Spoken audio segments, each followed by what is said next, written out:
Bom dia. Sei que vocês estão aí. Não sei se o Thiago avisou, mas aí o professor Luiz Felipe teve alguns problemas técnicos aí. Então, infelizmente, vocês vão ter que me ver de novo nessa semana, tá? Daí a gente vai continuar aí a aula que a gente estava vendo de Brasil. Vamos até o meio-dia. E eu já peço a gentileza aí do Gabriel, que sempre faz as honras, né? Plena sexta vamos ter um podcast. E aí aí eu peço para o Gabriel ali fazer de novo as honras de botar o material que, tranquilo, meu galo, que nós estávamos vendo ali de Brasil Colônia, dar continuidade ao matéria, para fechar o para fechar a semaninha, né? Até porque na terça é feriado, também de pé quente com isso, com vocês. Muito bem. Vamos ver aqui que nós temos.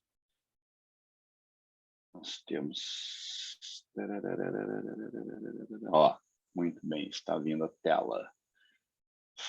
tela de Gabriel Vargas, perfeito, aí mesmo, Gabi, perfeito. Então tá, gurizada, vamos tocar a ficha aqui. Nós estamos na parte realmente extremamente importante, tá, do Brasil Colônia, que é a parte econômica.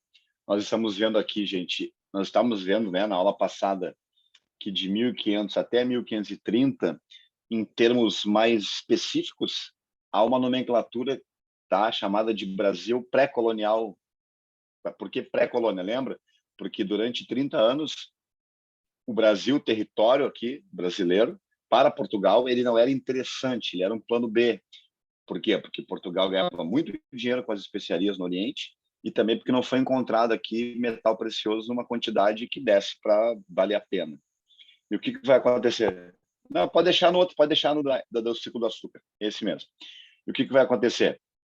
Então, durante esse tempo, se derrubou a madeira, o pau-brasil, para fazer, né, para levar para a Europa, para Portugal, para extrair a tinta vermelha para pintar tecidos. E também para fazer móveis e tal, mas principalmente para fazer a tinta para se tingir tecidos na Europa, tal, para a elite, para a europeia. Então, esse período da economia do pau-brasil, ele é chamado de período pré-colonial, porque não houve uma colonização sistemática aqui dentro do Brasil, feita por Portugal. Lembrando a vocês que a ideia de colônia nessa época é sempre vinculada com a ideia de metrópole. Onde há uma colônia, há uma metrópole e vice-versa. Onde há uma metrópole, há uma colônia. Então, Portugal é a metrópole brasileira e Brasil é a colônia portuguesa. E a relação entre Portugal e o Brasil, nessa lógica, gente, era o chamado pacto colonial. O Brasil tinha o quê? Uma obrigação, um vínculo de fidelidade econômica e política para com Portugal.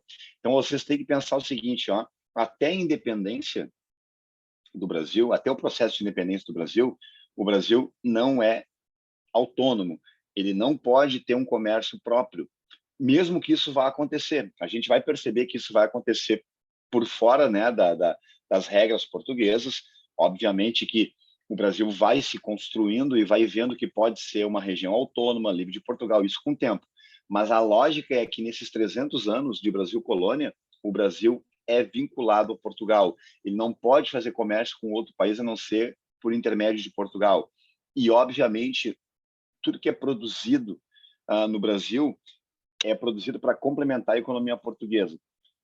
Numa relação de pacto colonial, uma coisa importante também, gente, é que a colônia ela não pode competir com a economia da metrópole. Se Portugal vende um caderno, o Brasil não pode vender um caderno, porque ele vai estar competindo. Então, o Brasil tem que produzir. Tá? É só uma alegoria que eu estou fazendo para vocês, não, um exemplo para vocês entenderem. A colônia deve produzir a matéria-prima para que essa matéria-prima seja levada para a metrópole produza o produto e venda. Tá? Porque é a metrópole que produz o caderno e não a colônia. E mais do que isso, muitas vezes, numa relação de pacto colonial, a metrópole usa a matéria-prima retirada da colônia, produz o material e vende para a própria colônia depois o material. Então, ele lucra duas vezes com isso. Então, a ideia da colônia é sempre uma dependência com a metrópole, ok? E sempre uma economia que complemente ela e nunca faça uma competição, nunca seja uma concorrência. Isso é a lógica do Brasil enquanto colônia. Tudo que acontece e vai acontecer no Brasil de um mercado interno, alguém ganhando dinheiro aqui, ganhando dinheiro ali, é tudo contrário ao objetivo de Portugal. E é por isso, gente, que a gente tem que pensar, retomando a aula passada, para quem porventura não estava, eu repito, a gente, até para uma lógica de Enem, a gente precisa sair daquele pensamento tradicional do tipo, o Brasil foi colonizado por portugueses, por isso que não desenvolveu. Isso essa afirmação, ela não é uma afirmação verdadeira, porque ela não tem lógica no sentido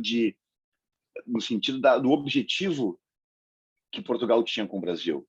O objetivo não era desenvolver uma nação. Lembrem, o Brasil não foi criado dentro da lógica de Portugal para ser uma nação. O Brasil foi criado para ser um espaço de terra, para que esse espaço de terra gerasse lucro para Portugal. Então, se o Brasil não se desenvolvesse, azar.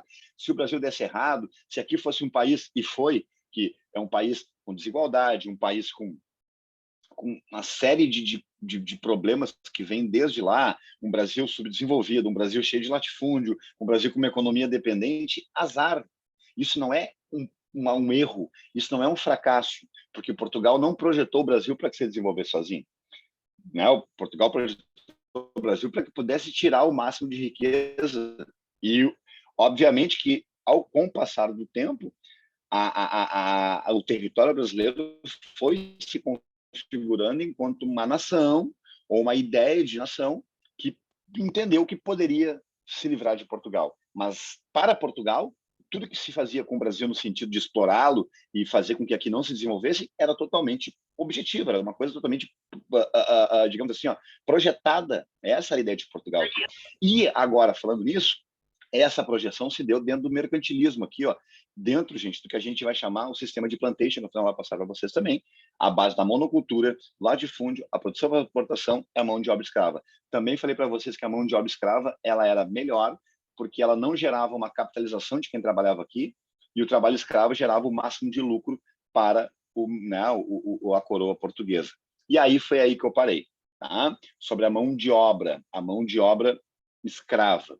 E antes de entrar nela, só o último item ali, gente, os holandeses, tá? Os comerciantes dos Países Baixos, da Holanda, a gente vai falar deles depois, eles eram parceiros de Portugal aqui no Brasil, porque muitos holandeses que tinham ali capital, era uma economia desenvolvida para a época, a região que tem a Holanda, eles financiavam alguns engenhos aqui, algumas plantações e a produtividade para Portugal aqui, assim como também comercializavam nosso açúcar.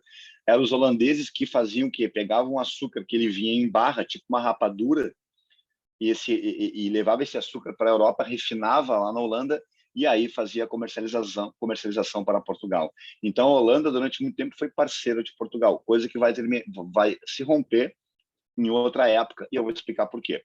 Agora, vamos voltar para a parte importante aqui, sobre a mão de obra escrava. Primeiro, a mão de obra escrava, gente, ela foi indígena no primeiro momento. Lembra que eu tinha dito, lá no período pré-colonial, no tempo do pau-brasil, a mão de obra indígena para derrubar árvore, para fazer lá o negócio do pau-brasil e tal, não era a mão de obra escrava, era livre, através do escambo. Porque, obviamente, não era interesse de ninguém escravizar ninguém, o tipo de processo, o tipo de trabalho não exigia uma mão de obra escravizada. Só que agora, com a produção do açúcar numa larga escala, que é uma produção que a gente pode chamar de agromanufatura, porque ela tem a parte agrária, que é da produção, né, dos canaviais, e tem a parte da produção mesmo, da casa de caldeira, da casa de purgado, para fazer o melaço, para produzir mesmo aquela barra para fazer açúcar. Então, todo esse trabalho, ele precisava sistematicamente de uma mão de obra de várias horas por dia, intensa. E aí começou a se utilizar os índios, os nativos, nesse processo. E aí deu errado. Tá? Em primeiro lugar, o índio, o nativo, ele conhecia o território, ele conseguia facilmente se desvencilhar desse... Imagina, tu é um nativo da terra, tu tem toda uma lógica de vida, de natureza, de sustento da tua vida em sociedade, e de repente um estrangeiro chega e te realoca dentro de um projeto que não tem nada a ver contigo, faz trabalhar várias horas por dia, se distanciando da tua realidade familiar, da tua realidade social, da tua realidade de vida. E aí tem que te explicar que é importante para quem isso, né? E, obviamente, os índios resistiram muito e não contribuíram com isso. E aí, obviamente, isso gerou, e até hoje existe, um estereótipo, tá? Do indígena como o vagabundo, o índio preguiçoso, porque daí tem aquela comparação, os europeus trabalhavam, economizavam, acumulavam, o índio trabalhava para um dia, se trabalhasse num dia, e o que ele trabalhasse num dia fosse suficiente para sustentar ele no outro dia ele não trabalhava. Porque aí se configurou uma lógica de um pensamento econômico, produtivista no Brasil, a partir de um juízo de valor europeu. Então, se colocou a ideia do índio ser vadio, ser vagabundo, dentro de um ponto de vista totalmente estranho à realidade dele. Professor, Porque para a realidade dele estava bom aquilo. Para a realidade do indígena, aquele tipo de trabalho, aquele tipo de vida funcionava e sempre funcionou. Não funcionava, obviamente, para os interesses que Portugal tinha com o Brasil. E aí se cria a pecha do índio vagabundo, do índio preguiçoso, quando, na verdade, essa é uma lógica que é exterior e que veio para cá. E a gente reproduz até hoje. Então, a cultura brasileira sempre vê o índio como né, digamos assim, eu digo a cultura, o senso comum brasileiro, né, essa coisa que se espraiou ao longo dos tempos como um ser que é atrasado, um ser que está fora do tempo, que tem que estar sempre sendo comprometido com territórios, com demarcações, para lá, porque, obviamente, ele não funciona dentro de um quadro econômico que se estabeleceu e se obrigou a se fazer aqui dentro do Brasil. Então, a mão de obra indígena ela não deu certo aqui. Houve resistência por parte dos indígenas. tenho uma Aí, dúvida. mais para frente, alguém falou?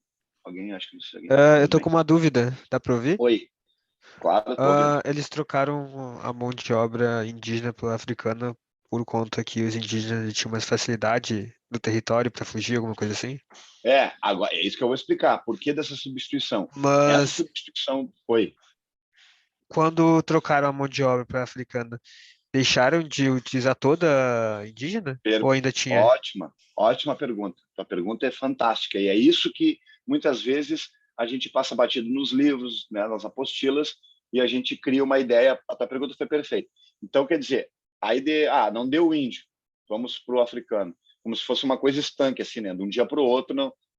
Não foi assim. Vamos por partes. Por que, então, o africano? Por que a mão de obra africana?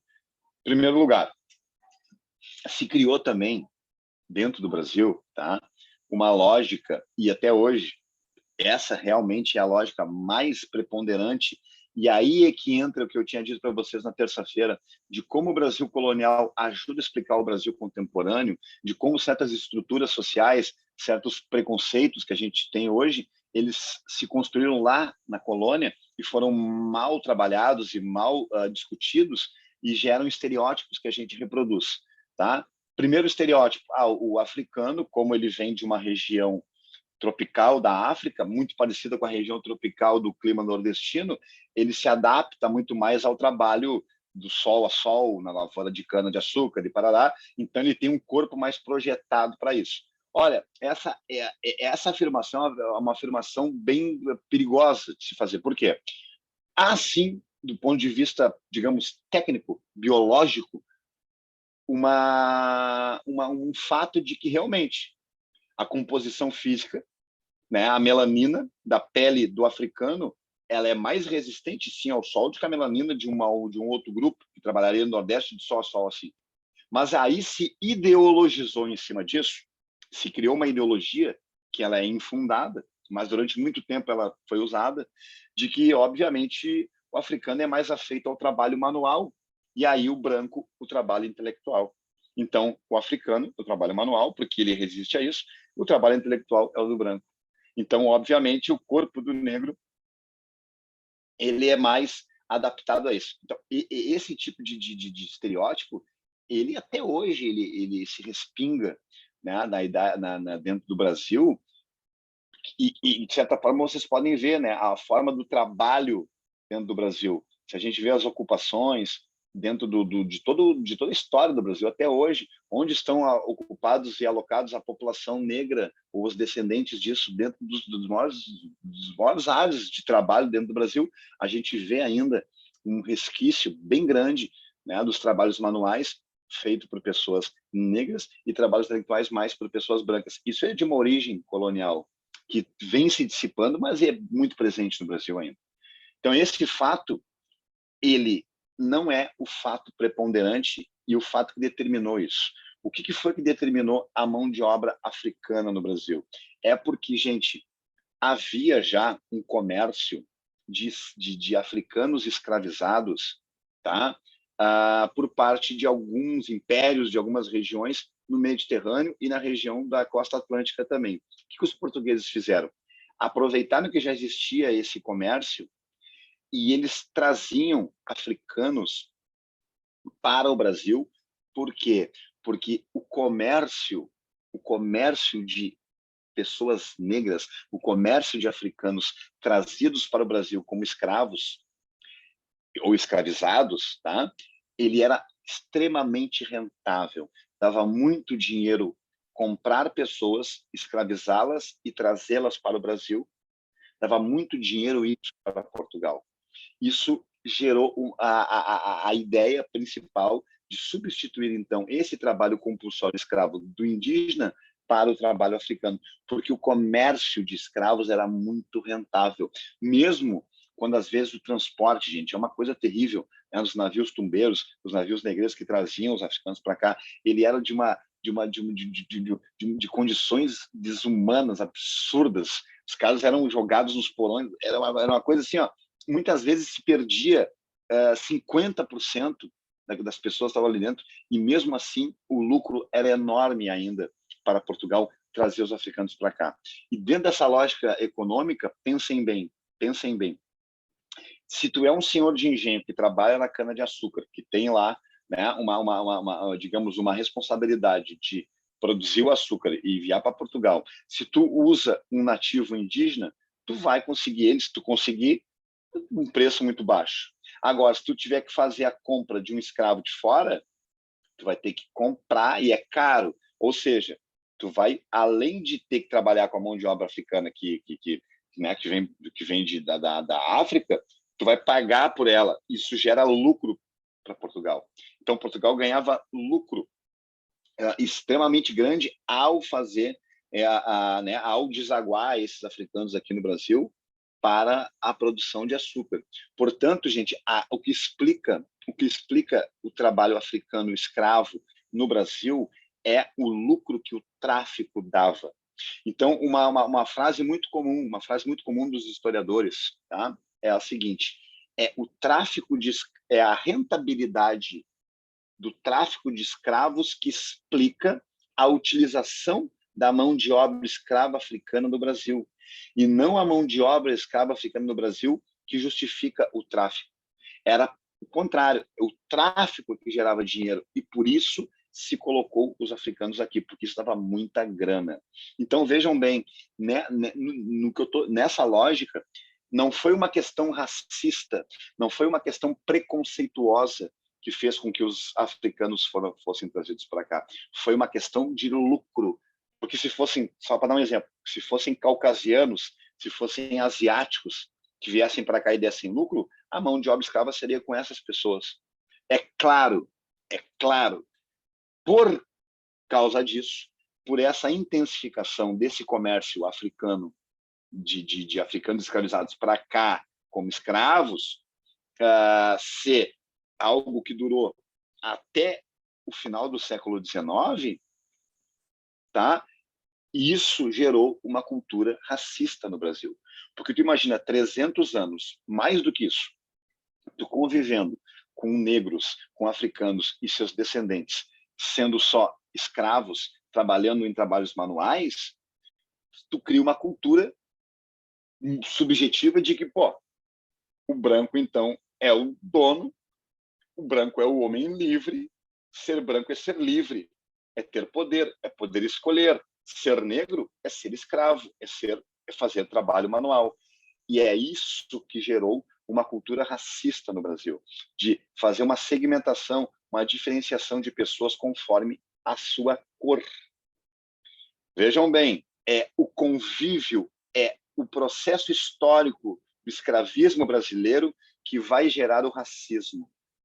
mas não foi o racismo o componente causador de usar o africano nas colônias, na cana-de-açúcar. E é óbvio que esse racismo que se produziu ao longo do tempo, ele ficou independente.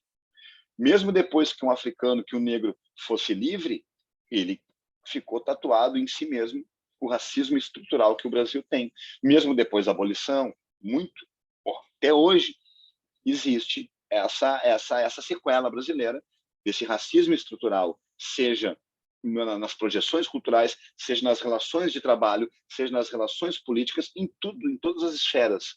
Nós temos um racismo estrutural que hoje não depende mais da economia. Ele ganhou vida própria por esses 300 e poucos anos de escravidão. Mas o que originou essa escravidão não foi um componente racial. E esse componente racial ele se produziu dentro da história do Brasil por questões da mão de obra escrava africana aqui. E respondendo ali o menino que tinha perguntado, é claro que a mão de obra indígena continua existindo. Mas os centros econômicos mais ricos do Brasil, por exemplo, no Nordeste, Bahia e Pernambuco, onde a cana-de-açúcar se desenvolveu mais por questões de clima e tal, nessas regiões mais ricas, o trabalho africano foi preponderante, quase que exclusivo.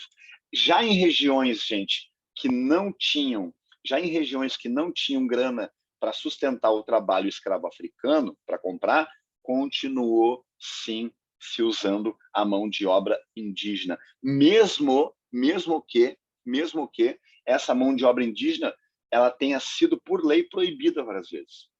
Porque um dos motivos também que fez com que a mão de obra indígena fosse refutada foi também o trabalho dos jesuítas, que durante a Contra-Reforma vieram para cá, criar as reduções, criar, né, as missões e para lá, para educar, para converter o índio na fé cristã. Então, eles protegiam os índios. Então, havia toda uma retórica, uma política da igreja, uma política de lei de não escravizar índio. Mas isso não impediu, respondendo, acho que o Eduardo, isso não impediu que, mesmo durante o processo grande de escravização e de uso da mão de obra africana no Brasil escrava, não impediu que se continuasse utilizando índios como escravos, principalmente em regiões que não tinham capital para comprar o trabalhador africano. Então, foi em paralelo. Então, a gente não pode achar, a partir de agora é só africano e não tem, não, continuou tendo. E vou dizer outra, na real, se não tivesse opção do africano ou outra coisa, eu tenho certeza que eles dariam um jeito de, na marra, escravizar o índio, né? E não teria um índio vivo mais no Brasil se eles precisassem para fazer essa mão de obra funcionar.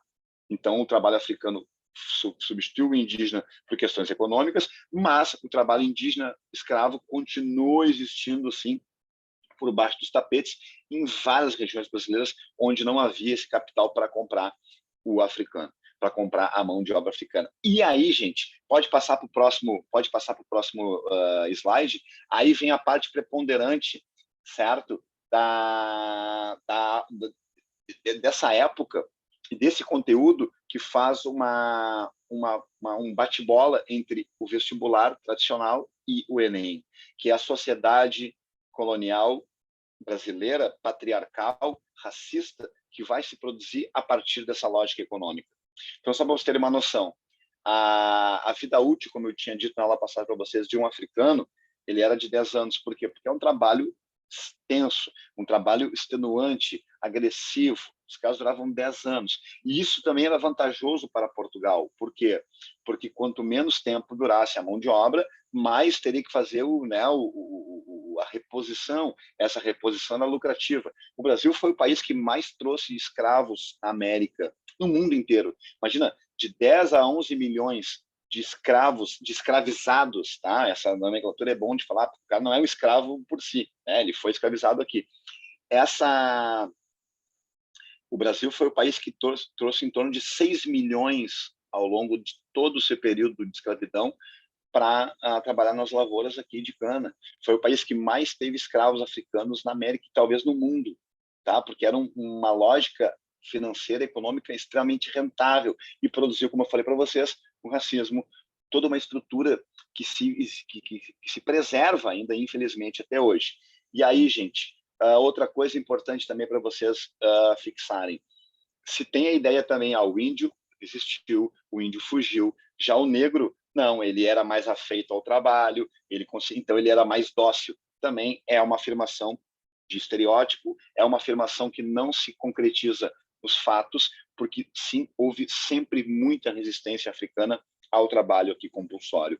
As revoltas, sejam revoltas particulares, sejam as revoltas em grupo, as revoltas em grupos que geravam as fugas e o ajuntamento, né, o agrupamento desses fugitivos da escravidão em regiões e nessas regiões tentar viver um tipo de sociedade muito parecida com aquela sociedade que eles deixaram lá na África, que são os quilombos aqui, e o mais importante é na Serra da Barriga, em Alagoas, o quilombo de Palmares, que na verdade nem é um quilombo só, ele é uma grande confederação de vários quilombos que reviviam uma certa estrutura muito próxima à estrutura que eles tinham na África lá.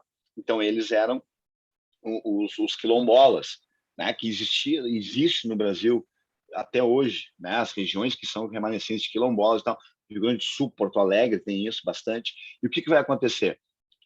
Isso explica que houve sim também resistência. Resistência com suicídio. E veja bem o suicídio político, gente. O suicídio, muitas vezes, os africanos se atiravam dentro das caldeiras que estavam ali, o melaço, para produzir o açúcar. E ele sabia que se ele se atirasse ali, não era só a vida dele que era perdida, ele também botaria fora toda a produção que era do açúcar, que foi, né, condenado. No momento que ele se atira no açúcar, estragou a produção, e ele sabia que além dele se matar e fugir daquela vida, ele também estava, né, se vingando, resistindo ao opressor, àquele senhor de engenho que estava escravizando ele. Então houve sim uma série de resistência africana aqui no Brasil de diversas formas. Então a gente não pode achar que o índio é o resistente e o africano é o dócil. O africano é o cara que suportou isso aqui. Não, ele não suportou. Ele lidou com isso da forma que ele pôde lidar. E aí, gente, o que vai acontecer? Gerou dentro do Brasil o que a gente vai chamar de a sociedade, mas os outros eram penalizados pelo suicídio. Deixa eu ver. Sim, inclusive, olha só, né, essa pergunta e a resposta é até meio assustadora, mas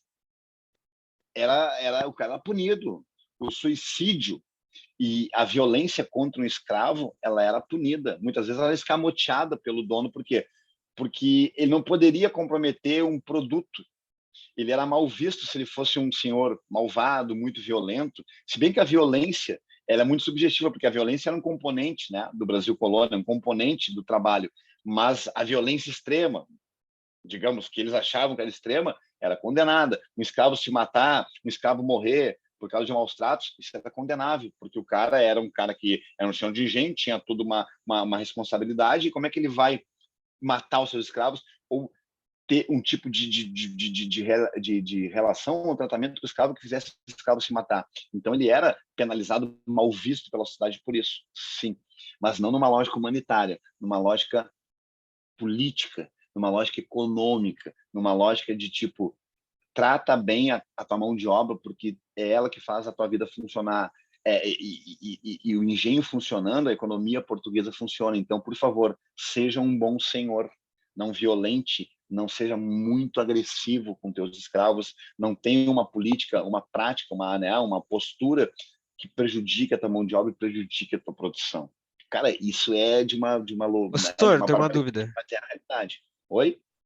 Nessa imagem, o bebê e a criança, ele tá trabalhando? Isso que eu não. Essa imagem aqui, ó, eu vou explicar. Essa imagem do Jean-Baptiste Debré, um dos grandes pintores que veio com a família real, que veio a convite da família real para o Brasil no século XIX, a chamada Missão Francesa, e o Debré pintava desde a família real almoçando, pintava as festas, a vida na senzala e para lá. Já vejo outra pergunta ali. O que acontece? A sociedade patriarcal. Veja ali uma mesa com a mãe, o pai, as escravas, né, ali na casa, porque, gente, entre as estruturas de um engenho, tá, de açúcar, e o engenho é o modelo padrão da sociedade colonial, o padrão político, o padrão familiar, o padrão social, cultural do Brasil colônia é um engenho. E esse engenho, ele tem divisões. E dentro das divisões do engenho tem, por exemplo, a Casa Grande, que era a casa do senhor de engenho. do pai da família, o patriarca da família. Então, Portugal projeta dentro do Brasil, com os seus senhores de engenho, todo um patriarcalismo medieval que vinha da Europa e vinha de Portugal. Então, tu tinha um homem, o provedor da casa, a mulher, responsável pelo quê? Responsável por dar filhos para este homem, ser a grande mantenedora da família, o esteio da casa, que deveria fazer boas comidas, que deveria fazer, né, digamos, ser uma esposa exemplar para manter a saúde familiar, para que essa mulher projetasse uma boa saúde familiar e criasse e desse filhos que atuariam na vida pública, na vida política, principalmente filhos homens. Então, a esfera política da mulher no Brasil colonial, muito parecida com a política europeia ocidental, era o quê? A esfera privada. A esfera política da mulher era a esfera privada, enquanto a esfera política do homem é a esfera pública. A mulher deveria produzir uma boa família, ser o esteio de uma grande família na vida privada e uma família com saúde para que os filhos dessa família, dessa mulher, se projetassem na vida pública e cuidassem dos assuntos da política. E vejam bem outras coisas que aparecem aí. Essa mulher, ela é projetada como alguém que deve ser fiel e obediente ao marido, que manda em tudo. Ele é o dono de todo mundo, ele é o dono de tudo, da mulher dele, dos filhos dele, dos escravos. E o que acontece? Essa mulher deveria saber fazer uma boa comida e reproduzir para ele. E aí, algumas coisas, só para pegar esse gancho, algumas coisas, como, por exemplo, atrás de um homem tem uma grande mulher. Essa expressão que parece meio ingênua e despretensiosa, ela carrega traços do Brasil colônia. Atrás de um grande homem tem uma grande mulher. Ou seja, o homem da vida pública é sustentado por uma mulher na vida privada. E ela está ali, escondida. Ela não aparece.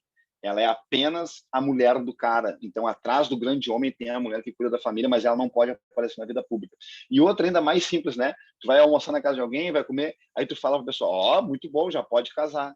Isso aí, tu já pode casar, a gente nem imagina. Mas essa frase, essa expressão, tu já pode casar, ela reproduz uma estética política, cultural do Brasil colônia, onde a mulher deveria saber fazer uma boa comida antes de ser uma mulher casada.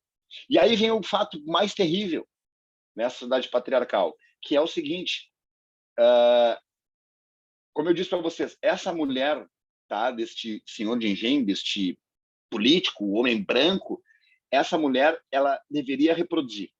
Mas ele não jogava, isso é muito louco de falar, mas ele não via na mulher um ser onde ele pudesse expor o seu prazer, o sexo, a sua vontade, a mulher dele, santa, fiel, obediente, parará. E onde o homem externava a sua libido, o seu sexo, a sua depravação, muitas vezes nas escravas da casa, que eram vistas como objeto.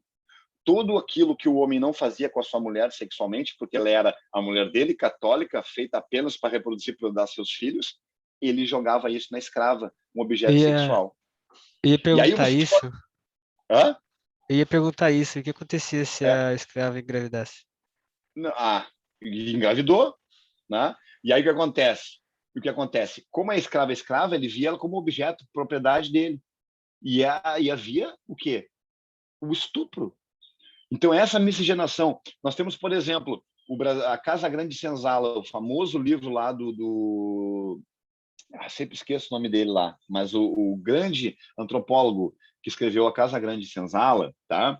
Ele trabalha até de uma forma meio harmônica, meio tranquila, essa questão de que o Brasil é um país miscigenado. É sim, mas uma miscigenação compulsória. Então, veja bem, até a nossa miscigenação, ela vem de um estupro, porque havia isso. Muitas vezes a escrava, gente, tá? Ela tinha filhos, tá? Ela tinha filhos e ela amamentava o filho da mulher branca, que às vezes não podia amamentar, a ama de leite que se falava, entendeu? Se fazia isso. Então, a nossa miscigenação vem de estupro, vem de uma violência. E outra coisa, como toda libido, todo sexo, todo prazer extra conjugal de um modelo católico que se tinha de homem e mulher foi projetado nos africanos, negras e negras. É por isso que também, até hoje, nós temos essa ideia do negro. Quem é que não lembra daquele meme, né?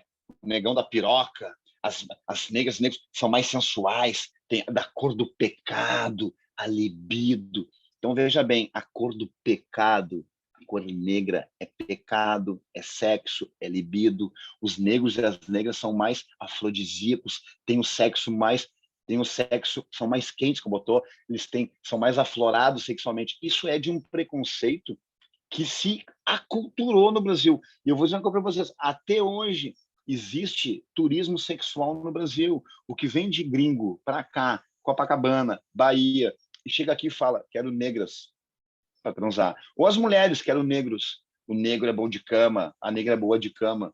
Essa hipersensualização, essa hipersexualização, essa erotização da pele negra, ela não é resultado de uma lógica despretensiosa. Não, ela é resultado de uma lógica violenta, de uma lógica de estupro, de uma lógica de dominação, onde era objetificado o africano, tanto na casa quanto na lavoura. Percebam, então, como isso gera o racismo. As pessoas crescem, as pessoas nascem, crescem, morrem, os seus filhos crescem, nascem, morrem, os seus netos crescem, nascem, morrem, dentro de uma lógica onde a cor branca é a cor da liberdade e a cor negra é do trabalho e do sexo. Veja bem, para quem nasceu nessa época, se cria uma subjetivação quase que inata do que tipo, trabalho manual, coisa de escravo, coisa de negro. E vou dizer mais para vocês ainda, vou dizer mais, uma coisa que para o Enem, para mim, está caindo de madura essa questão. Há alguns anos, isso aí o Eduardo já foi meu aluno presencial, outras pessoas também foram, eu sempre digo isso, há alguns anos se retratou aqui no Rio Grande do Sul uma escola que foi denunciada não, mas virou aí notícia e tal, para lá. E eu já trabalhei em escola particular, algumas, e era bem assim.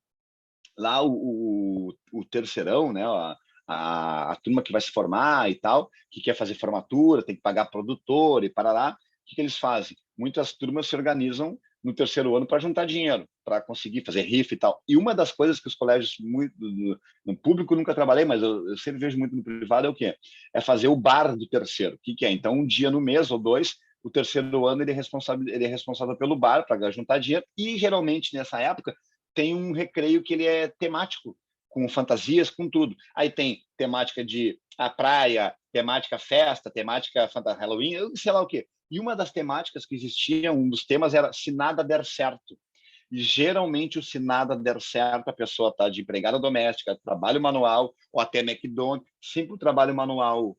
Nada der certo, eu vou fazer o trabalho manual. Por quê? Porque há uma desqualificação histórica no Brasil do trabalho manual, porque o trabalho manual é uma coisa que a gente nem percebe, é uma coisa histórica subjetiva. O trabalho manual é trabalho de quem é perdedor, é trabalho de quem é menos, é trabalho de quem é pobre, porque quem não é, tem condições para fazer um trabalho intelectual, não vai pegar no pesado. A gente sabe que isso aí é uma bobagem, porque muitas pessoas que exercem trabalho manual ganham muito bem, e o trabalho manual é extremamente importante para a vida. Só que há uma desqualificação.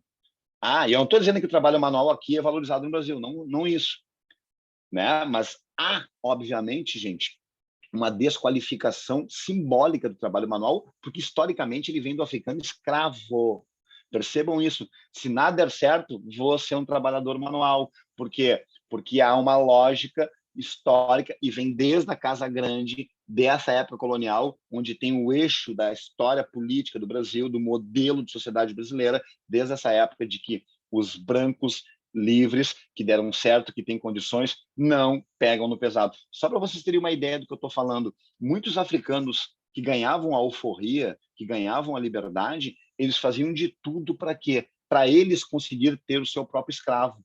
Porque eles nunca iam conseguir se livrar da condição de menos que um branco se eles continuassem trabalhando. Porque o trabalho no Brasil colonial, o trabalho manual, ele era visto como pessoa escrava, uma pessoa menor. Então, muitas vezes, o africano escravizava outro, por entender que só assim poderia se libertar da pecha de escravo. Vejam, olha o que acontece no Brasil e vejam como essas explicações elas ajudam a entender o processo que se molda até hoje.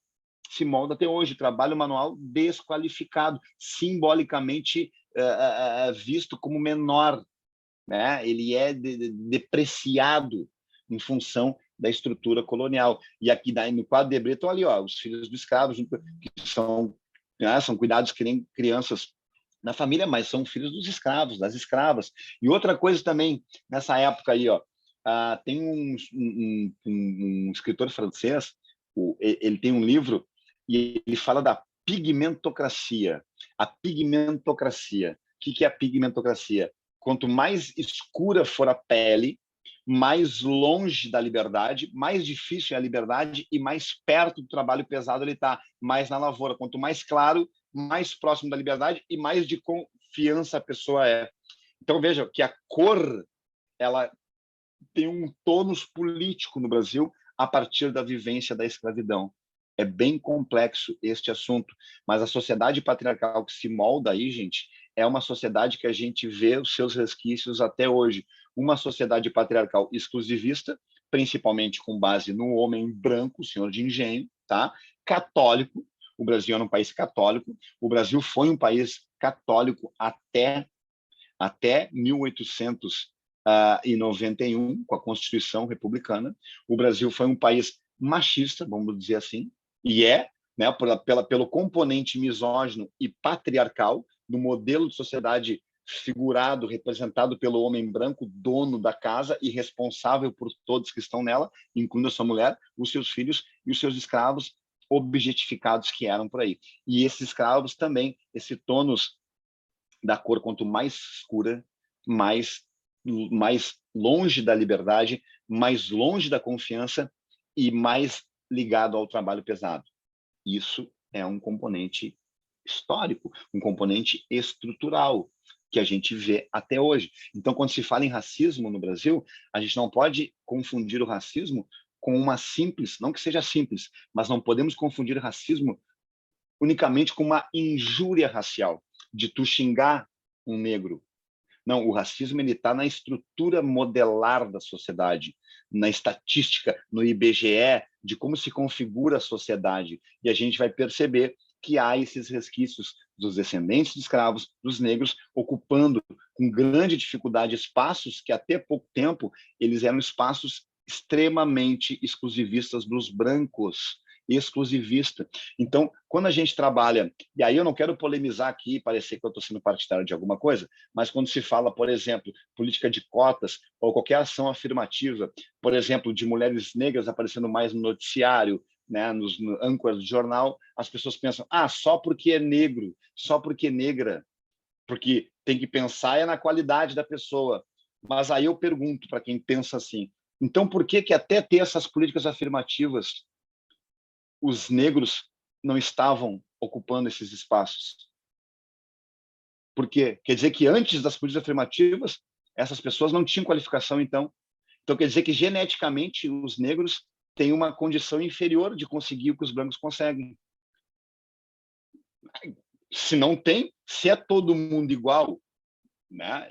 Eu devolvo a pergunta. Se todo mundo é igual e deveria por si só conseguir, por que até as políticas afirmativas não havia isso? Havia esse desvão, havia esse oceano que separava o branco do negro. Se todo mundo geneticamente é potencial, por que a nossa história não reproduz isso? Não mostra isso? Então tem alguma coisa. Ou é racista, ou vamos concordar com a pseudo-afirmação de que realmente geneticamente somos diferentes. Vejam, é uma afirmação que não se compõe. Então, o exclusivismo vem daí. Uma coisa muito subjetiva. Não é por lei, não é por coisa, mas é subjetivo. A ideia da cor, que a gente vê até hoje. Se as pessoas estão na parada de ônibus 10 da noite, chega um negro de capuz, ou lá, a pessoa vai ter uma outra reação do que com um branco. E essa reação não precisa nem ser materializada, ela é subjetiva, porque a gente foi criado subjetivamente no inconsciente, projetando esse racismo estrutural.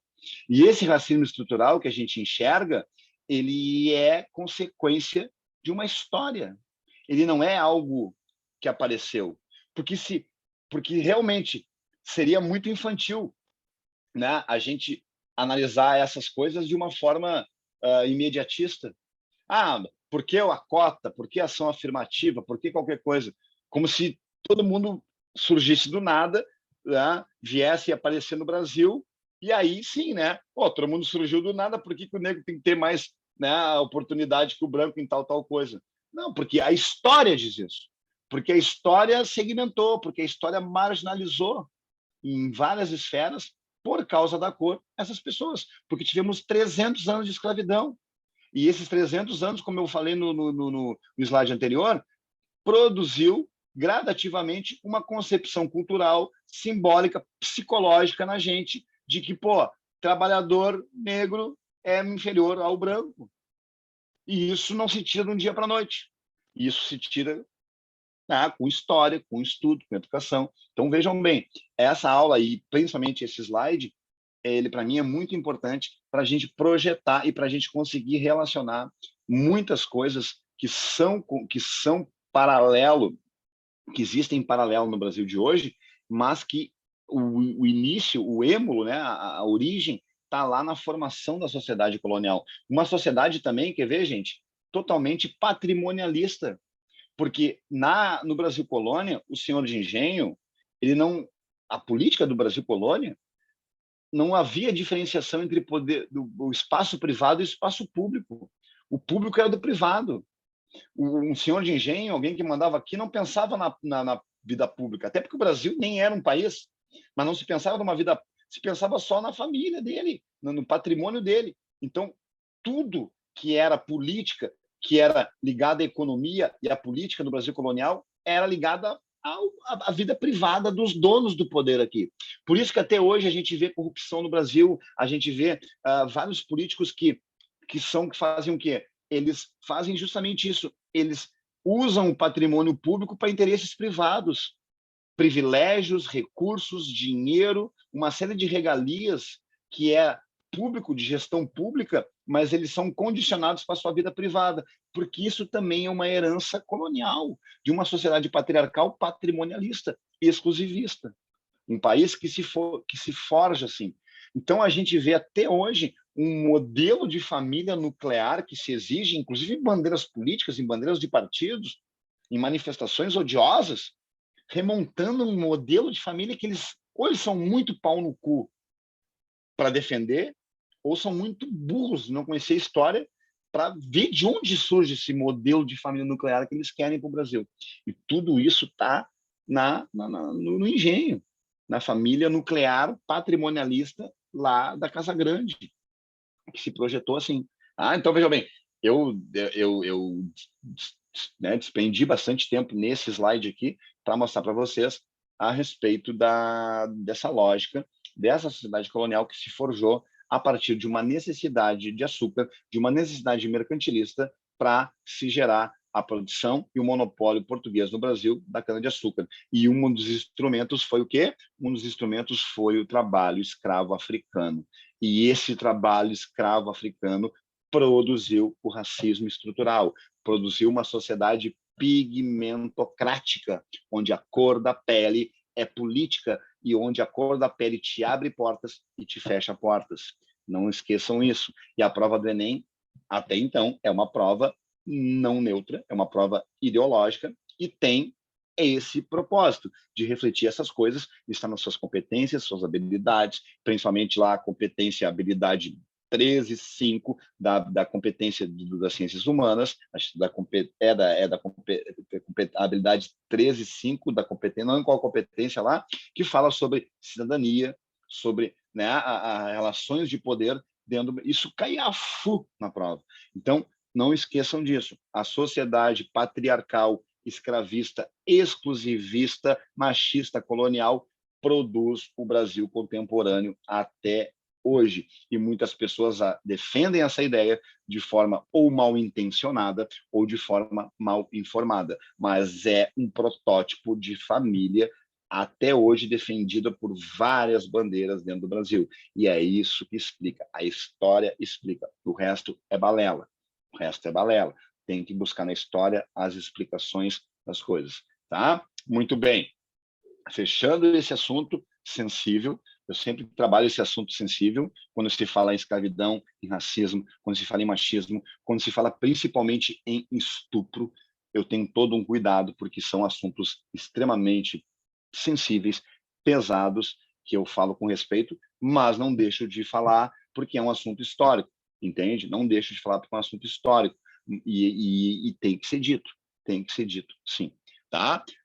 Gilberto Freire, lembrei agora o nome, e alguém que tinha uma dúvida pode falar. Gilberto Freire era o nome do escritor que escreveu um livro muito bom, muito maravilhoso, inclusive Casa Grande Senzala, que fala das relações de miscigenação que existem desde o Brasil colônia, só que, obviamente, ele não vai falar, até porque o Gilberto Freire escreve na época lá do Brasil da Era Vargas, um Brasil que se queria nacionalista, e ele meio que mesclou ali, ele foi mais, ele pegou leve ali, mas a verdade é que essas relações miscigenadas nascem de um estupro. Quer ver outra coisa que vai polemizar? Já pensou se um de vocês tweetam hoje ou botam na internet assim, ó, O Tempo e o Vento, de Érico Veríssimo, um livro que conta a história da formação do Rio Grande do Sul, que surge através de um estupro. Já pensou? No dia 20 de setembro, tu posta O Tempo e o Vento, o livro que conta a formação do Rio Grande do Sul a partir de um estupro. E foi o próprio Érico. Quem é que era o Pedro missioneiro, o índio que casa, que tem um filho com a Ana Terra e vai gerar toda aquela coisa da família Terra, e depois vem os Cambará.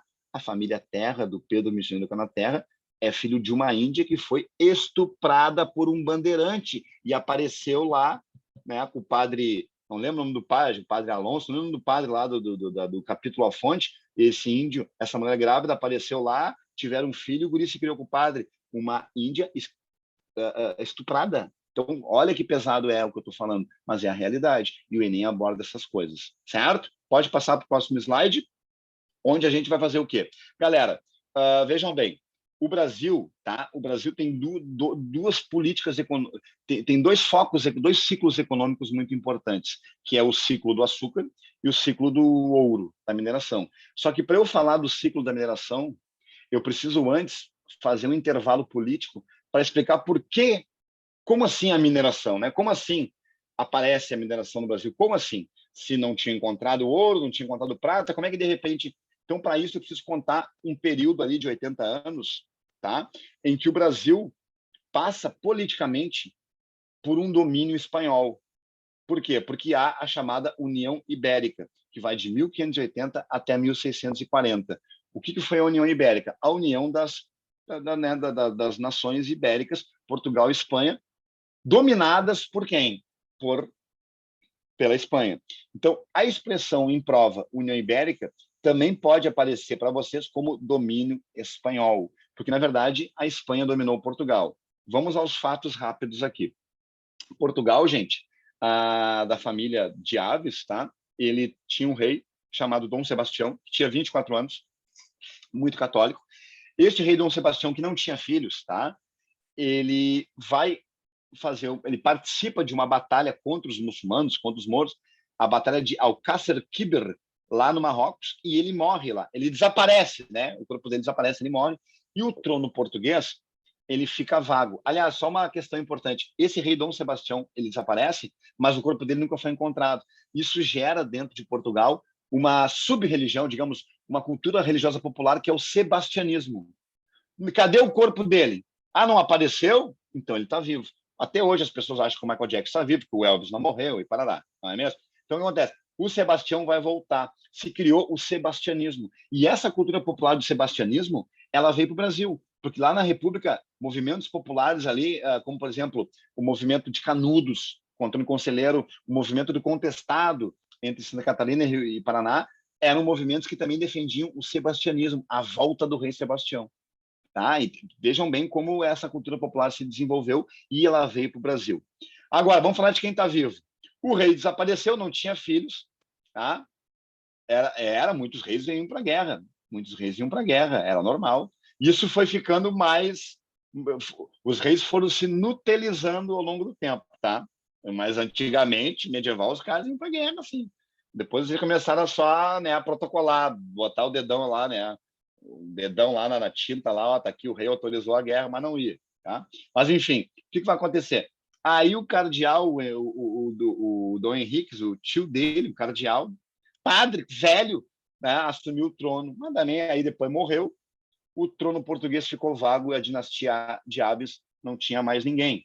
E, a, e aí houve uma disputa, quem ficaria com o trono português? Aí houve uma manobra política da Espanha, porque o rei da Espanha, o Filipe II, da família Habsburgo, do famoso Império Habsburgo, que pegava Espanha, pegava Países Baixos, pegava um monte de região, este rei, ele era parente, era neto de um antigo rei português. E ele consegue fazer a manobra política, gente, e ele passa a ser também rei de Portugal. Então, o Filipe II da Espanha é também o rei de Portugal. Então, agora Portugal e Espanha ficam com o mesmo rei. E aí, o que interessa para a gente que é brasileiro? Se a colônia do Brasil é uma colônia portuguesa, automaticamente, no momento em que a colônia automaticamente que em Portugal, em última instância, é dominado pela Espanha, a colônia é também. Então, neste momento, nesses 80 anos aí, tá, gente? Não, esses 60 anos, a colônia brasileira aqui, ela, em última instância, obedecia à Espanha. Então, sempre que vocês lerem em prova a expressão ordenações filipinas, o que é ordenações filipinas?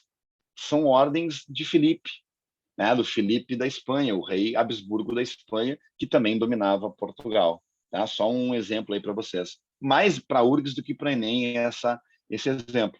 Mas durante então esses 60 anos, o Brasil ficou dominado pela Espanha, a União Ibérica. E o que interessa para a gente? Primeira coisa, vocês lembram, né? O Tratado de Tordesilhas, que dividia ali a América entre Espanha e Portugal, houve uma combinação. O Acordo de Tomar, de 1581, dizia o quê? Bom, já que agora a Espanha domina Portugal, a coroa portuguesa, a coroa espanhola, autoriza que os portugueses na colônia, ou os luso-brasileiros da colônia aqui, pudessem expandir a sua exploração, seus territórios, para além de Tordesilhas.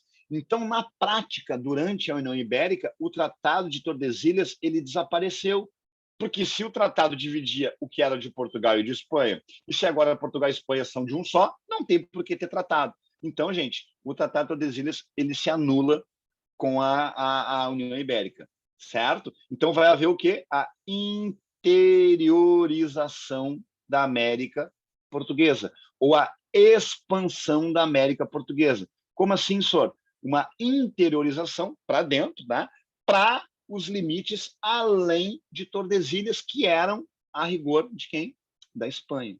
E agora o mais importante que nos interessa, o mais importante sobre as invasões estrangeiras, sobre a União Ibérica, foram as invasões estrangeiras. Vejam bem, o Império da Espanha, o Império Habsburgo, ele era enorme. Tá? Ao incorporar Portugal, ficou maior ainda, gerando o quê? Gerando desafetos e gerando toda uma concorrência bélica e comercial de outras nações que estavam interessadas no domínio político da Europa. Então, o que acontece? Gera inimigos. E agora, como Portugal está junto com a Espanha, se fudeu junto. Sabe aquela história, né? Tipo coisa de colégio. Tem um amigo de fé, tem uma amiga de fé, se alguém mexer com o teu amigo, tu vai abraçar junto. E outra coisa, né? Se tu tá junto com o teu amigo que ele tá encrencado, tu vai apanhar junto com ele, dependendo do que tu tiver, tá junto com ele. Então, Portugal acaba sofrendo, digamos, essa concorrência e essa disputa de outros países com a Espanha, porque Portugal está anexado à Espanha. E a colônia também. E de que forma a nossa colônia sofreu isso? Com invasões. Então, vai ter invasões da França, da Inglaterra e principalmente a invasão de holandeses dentro do Brasil. E aí vem a explicação. Mas, Marcito, a Holanda vai invadir o Brasil? Vai. Mas a Holanda não era parceira de Portugal? Aí é que tá. A Holanda era parceira, fazia o comércio, né, fazia o refino do açúcar, tudo que eu já falei para vocês. Por que então vai haver a invasão? Pode passar para o próximo slide. Agora a gente vai entender por que acontece essa invasão.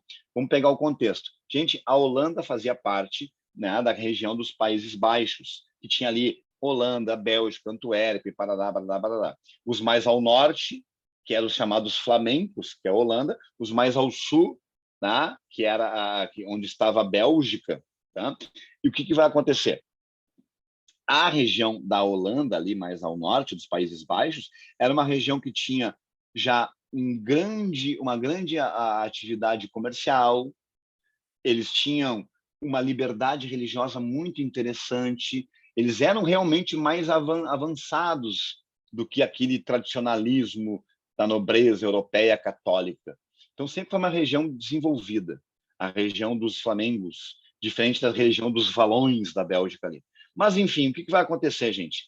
O Filipe II, este rei espanhol que domina Portugal, ele é ultracatólico, ele é extremamente autoritário, e ele, quando assume o poder, ele passa...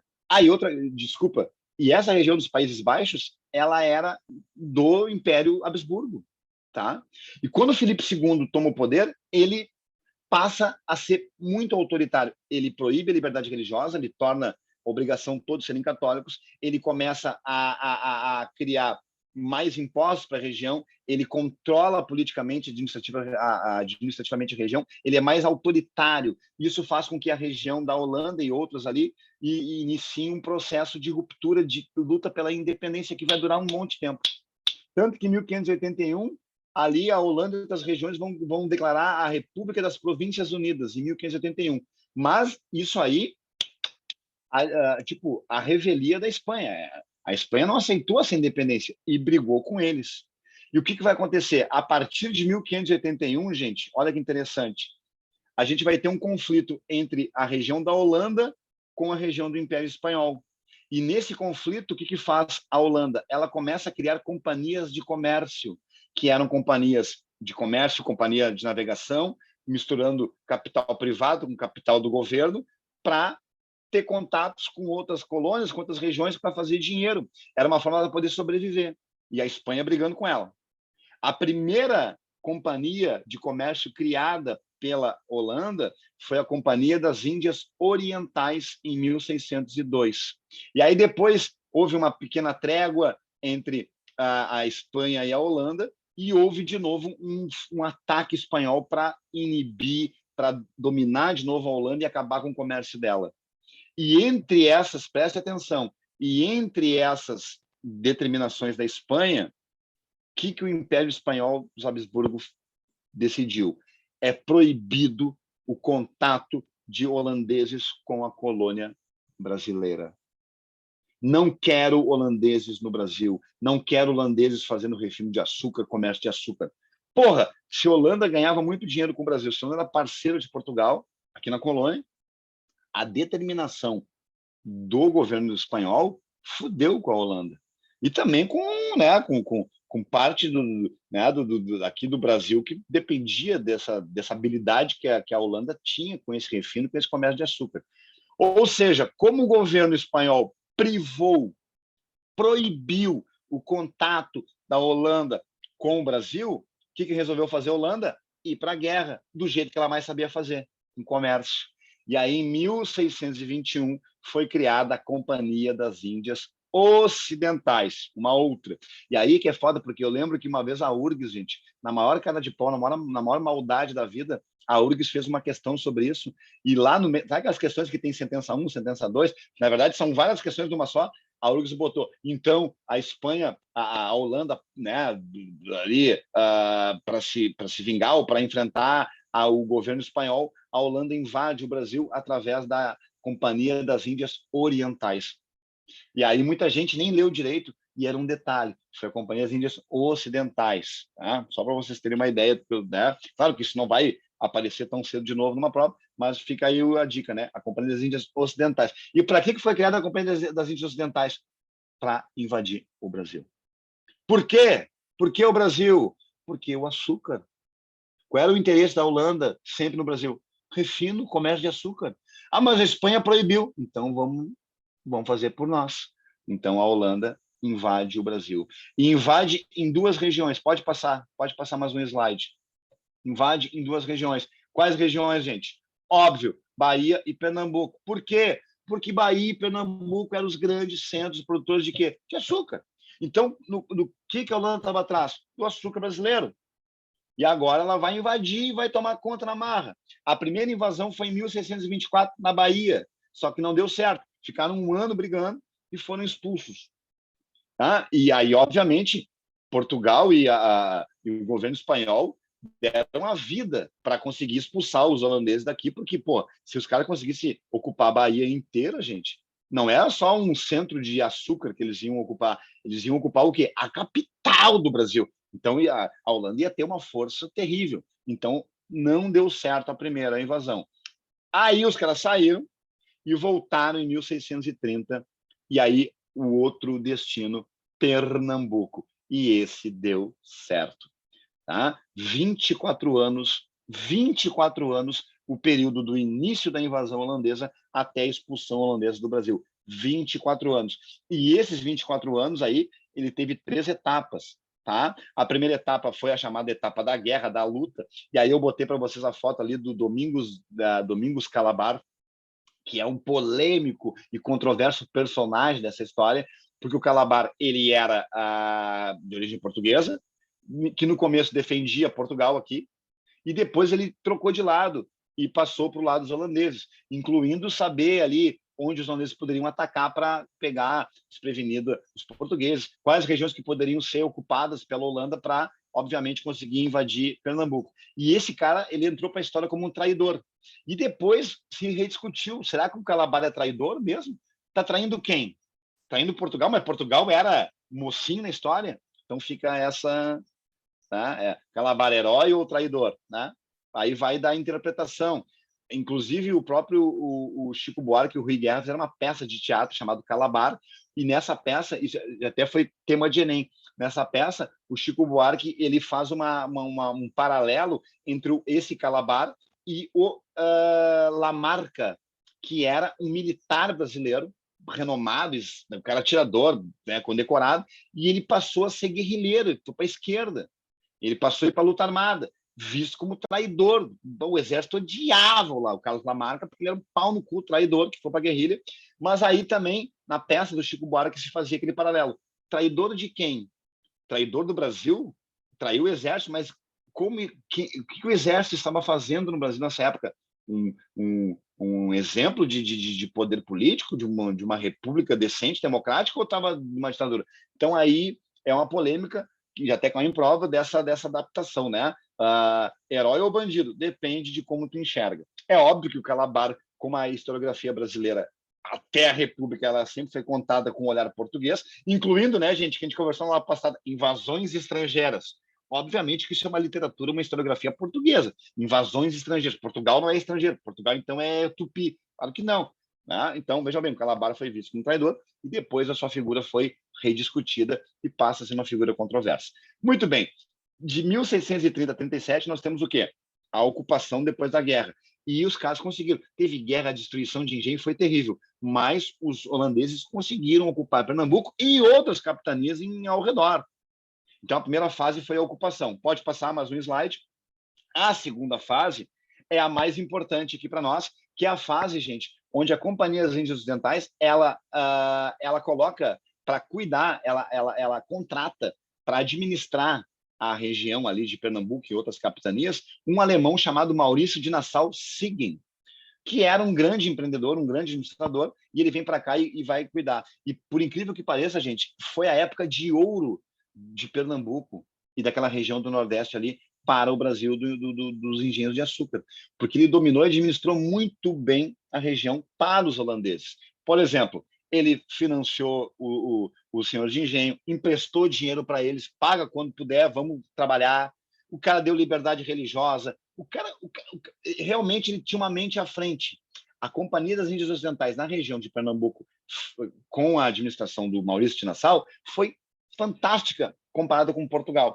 Inclusive gerando um outro meme, um outro estereótipo que dizia o seguinte: o Brasil deveria ser colonizado pelos holandeses. Olha só como eles eram mais desenvolvidos. Primeiro é uma mente de colonizado, quem pensa isso, né? Escolher quem melhor te coloniza. Tá? Beleza. E a segunda questão é o quê? Não, né? A Holanda não estava interessada em desenvolver. Ela desenvolveu a região ali porque era interesse para ela, para dar lucro do açúcar para ela. E nisso ela foi muito, muito competente. Muito competente. Inclusive, aí vem um ponto importante. Inclusive, gente, olha que interessante. A Companhia das Índias Ocidentais, ela controlou não só ali a parte de Pernambuco, Nordeste, que, aliás, vou dizer agora para vocês, ó, teve um desempenho econômico fantástico. Em pouco tempo, a economia açucareira de Pernambuco, ela tinha um lucro 6 vezes maior do que Bahia, por exemplo, e outras regiões. Então, o Nordeste holandês, do Brasil holandês, foi fenomenal. E aí se criou esse mito, né? Então o Brasil devia ser colonizado pelos holandeses. Na verdade, não. Os holandeses criaram aquilo ali para o seu interesse próprio, não para o Brasil, não para desenvolver a região. Mas, obviamente, que a região em que eles estiveram ocupando se desenvolveu por causa deles. E aí, voltando ao que eu tinha dito, eles foram tão competentes que eles, inclusive, controlaram as rotas, as regiões que forneciam os escravos para o Brasil. Então, vejam bem a realidade disso, gente. No momento em que eu controlo as regiões que são fornecedoras dos africanos escravizados para o Brasil, eu também tenho um monopólio disso. Olha o resultado disso. Por lógica, toda a região açucareira que precisava de mão de obra para o açúcar, tá? E que não tivesse dentro da esfera dos holandeses, não tinha escravo africano. Tinha que pagar muito mais caro. Muito mais caro ou não tinha. E aí, o que vai se fazer? Vai trabalhar? Vai o senhor de engenho trabalhar no açúcar? Não. Não tenho africano. O que eu faço? Vou buscar índio para trabalhar. Nessa época, a época do domínio holandês, aumenta a escravização de índios para as lavouras de açúcar e outros produtos por conta do monopólio holandês nas rotas e nas regiões fornecedoras de escravos. E isso estimulou o quê, gente? Presta atenção. Isso estimulou também a utilização cada vez maior de pessoas que viviam de caça aos índios, entre outras coisas. Os sertanistas, também chamados de bandeirantes. Os bandeirantes, que eram aqueles caras, e a maioria deles vinha da região de São Vicente, São Paulo, que eram fora da lei, que viviam da forma que podiam, bárbaros, selvagens, e saíam escravizando índio, e saíam escravizar índio. Tá? O índio na própria terra dava fuga, dava fuga, dava violência. Inclusive, cara, a violência desses caras, desses bandeirantes com os índios não era pouca coisa. Né? Inclusive, muitos bandeirantes são idolatrados, muitas vezes, como alguns farroupilhas aqui. E muitos não merecem a idolatria que muitos farroupilhas não merecem aqui, no tempo da Revolução dos Farrapos, porque eram violentos mesmo, bandidos. E buscar índio para quê? Eram contratados para buscar índio para trabalhar nas lavouras. Então, percebam que a União Ibérica e a invasão holandesa em Pernambuco, ela gera um viés que é, como consequência, o aumento da escravização do índio e o aumento da atividade dos bandeirantes. E agora chega no acererê de rebetuberrê que eu queria dizer para vocês. É justamente a intensificação desses bandeirantes, do uso desses bandeirantes, que vai gerar a descoberta do ouro na região das Minas Gerais. Por quê? Porque, entre outras coisas, esses sertanistas, esses bandeirantes, eles procuravam índios para escravizar, eles procuravam quilombolas fugitivos e destruir quilombos. Inclusive, Domingos Jorge Velho foi o bandeirante que, no século XVII, destruiu o quilombo de Palmares, do Zumbi, né? Que a morte dele foi dia 20 de novembro de 1695, e a morte de Zumbi de 1695 é a data da consciência negra aqui no Brasil, certo? Vejam as consequências. E um terceiro ponto, muitos desses bandeirantes, desses sertanistas, eles buscavam o quê? Pedras preciosas, eram garimpeiros, os caras que iam buscar riqueza. E foi justamente um bandeirante que encontrou o ouro na região das Gerais, na região das Minas Gerais, numa quantidade enorme, fazendo com que Portugal se voltasse para o ouro. Meu Deus, encontramos ouro no Brasil. Então, eu fiz essa volta da União Ibérica para vocês, além de ser um conteúdo para, um conteúdo de componente da prova, mas eu quis dizer para vocês tudo que, meio que, consequência em consequência, a gente tem desde a União Ibérica as invasões estrangeiras, a invasão holandesa em Pernambuco e, como resultado, o avanço do sertanismo, dos bandeirantes. E são esses bandeirantes que vão descobrir o ouro, gerando o segundo ciclo econômico brasileiro, que é o ciclo da mineração, o ciclo do ouro. Tá? Voltando aqui, urbanização, os caras trouxeram, no Maurício de Nassau, estrangeiros para pesquisar no Brasil, que era proibido. Imagina, o Brasil era tão tradicional, católico, fechado, que nem estrangeiros podiam pesquisar nada do Brasil, só portugueses. E aí trouxeram para cá muitos artistas e cientistas, né? Franz Post é um pintor, tem várias pinturas dele. Eckhout, Mark Grave, que é um pesquisador. Mark Grave fez um inventário da fauna e da flora brasileira. Então, gente, outra fofoca para vocês aí, tá? Porque é pegadinha de prova. Geralmente se fala que a primeira missão estrangeira no Brasil foi a missão francesa, de 1816. Não, a primeira foi a missão austríaca, do século XVII, promovida pelo Maurício de Nassau e a Companhia das Índias, que faziam o quê? Que traziam para cá pesquisadores para explorar, para conhecer o Brasil, estudar o Brasil e tal. Então, realmente foi fantástico a experiência dos holandeses aqui.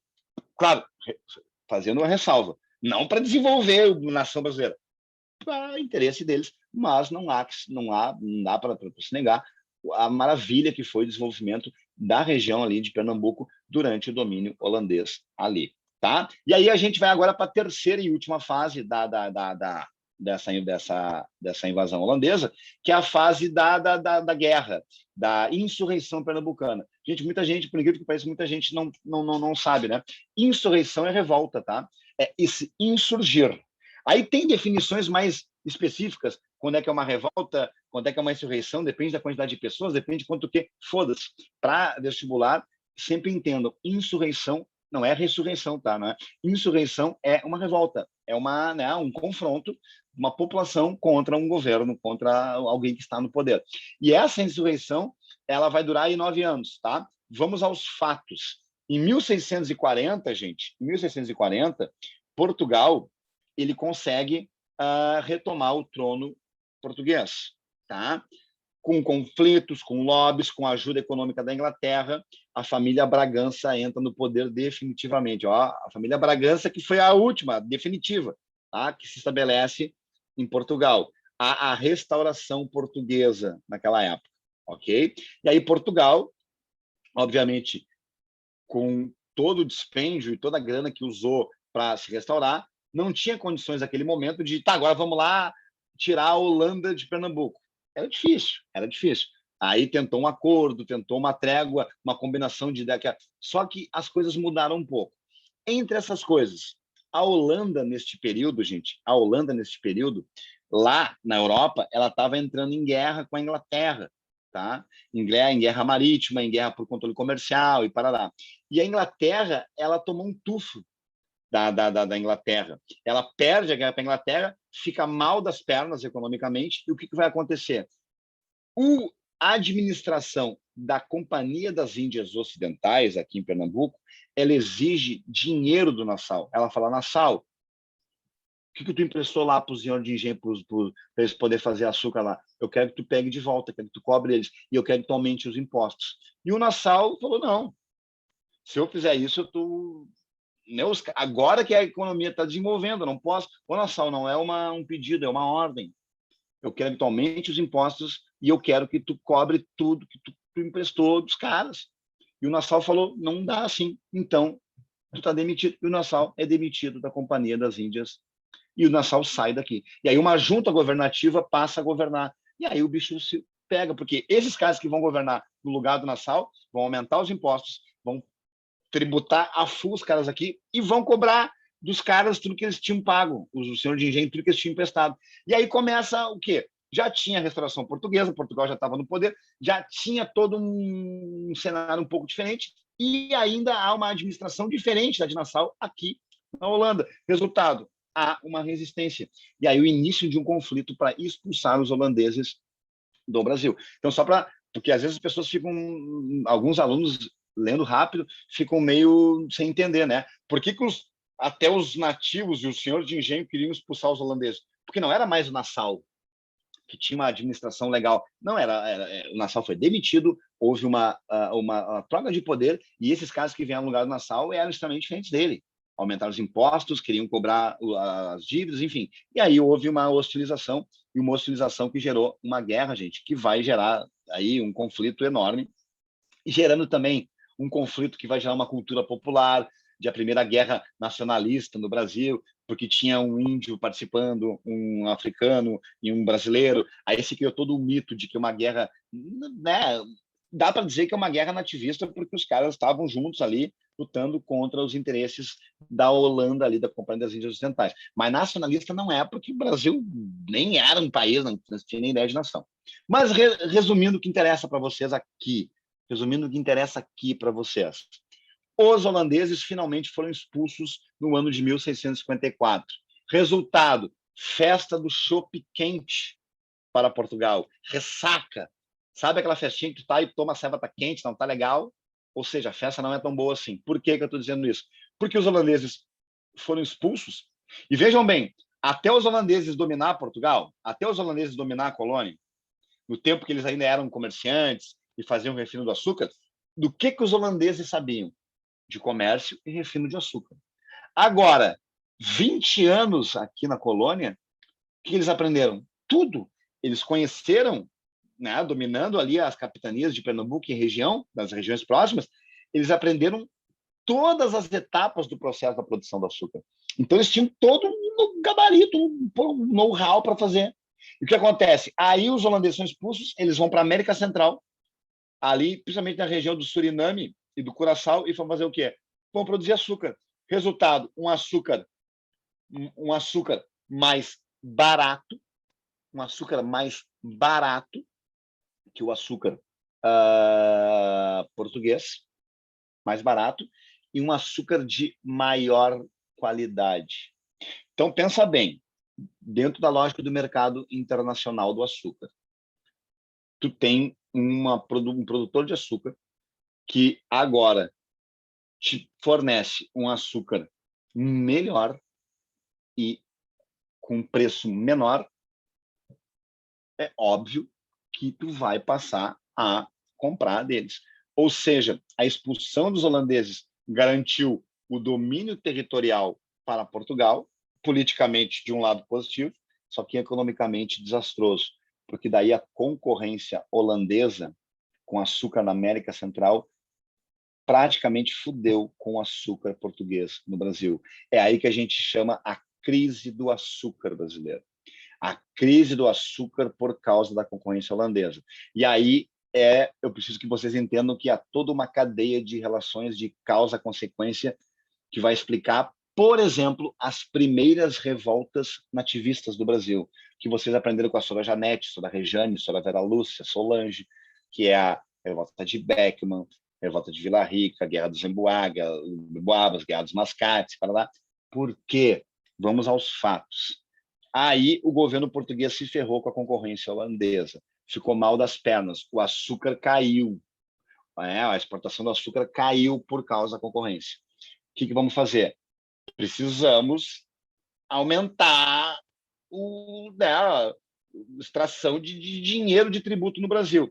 Resultado, Portugal aumenta o controle financeiro, aumenta os impostos, aumenta cada vez mais o controle de tudo que entra e sai, muito mais do que já era. Começa a se criar dentro, né, da relação entre Portugal e Brasil companhias de comércio aqui.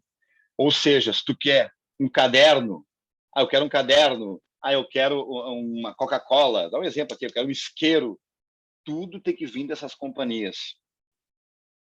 Tudo tem que vir dessas companhias.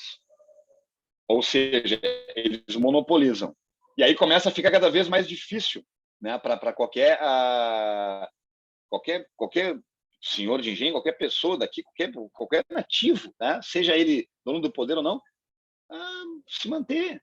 E outra, e a coisa fica mais cara, aumenta a tributação, é criado o Conselho Ultramarino, que cuida bem das relações, né, entre Brasil e Portugal, se criam nas regiões, nas câmaras municipais, que é como se fosse uma prefeitura hoje, se cria o juiz de fora, ou seja, quem cuida aqui do território são portugueses que vêm para cá e cuidam, tiram a autoridade dos que já estão aqui, daqueles senhores de engenho, ou seja, aumenta a tributação e aumenta o controle português no Brasil. Arroxo, arroxo e arroxo na colônia. Resultado disso, começam as revoltas nativistas. Começam as revoltas aqui contra Portugal. Gente, eu não quero adiantar esse assunto, né? A gente vai ver a aula que vem, mas cuidem a diferença, tá? Entre revolta nativista e revolta separatista. A revolta nativista, mesmo que seja contra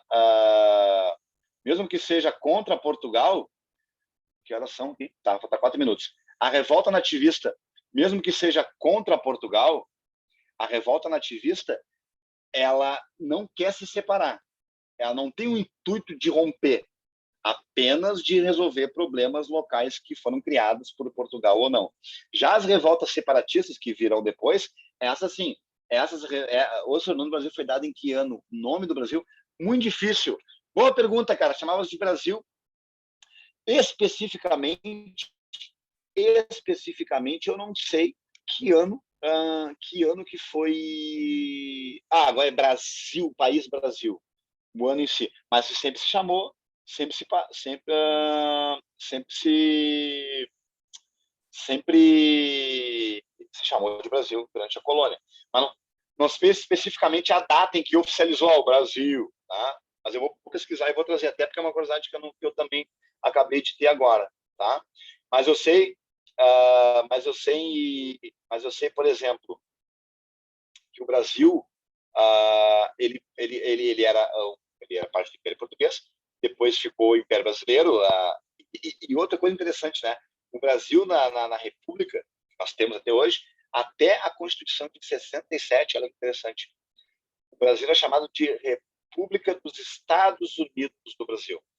Tá? E até pela Constituição que teve em 1891, antes, a ideia do Brasil ser país federalista, federação, tipo os Estados Unidos lá da América.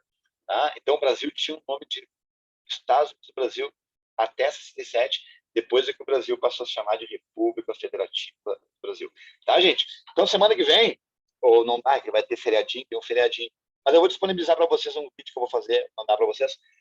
Vamos falar também depois de o ouro e as revoltas coloniais para a gente chegar no processo de independência. Tá? Que eu não esperava a aula de hoje, né? Eu deixei preparado só ali para a parte da União Ibérica, mas está de bom tamanho para vocês aí, gente. Espero que vocês tenham entendido a aula. Desculpa qualquer coisa. Que Deus abençoe a quase todos vocês. Tamo junto. É nóis. Valeu.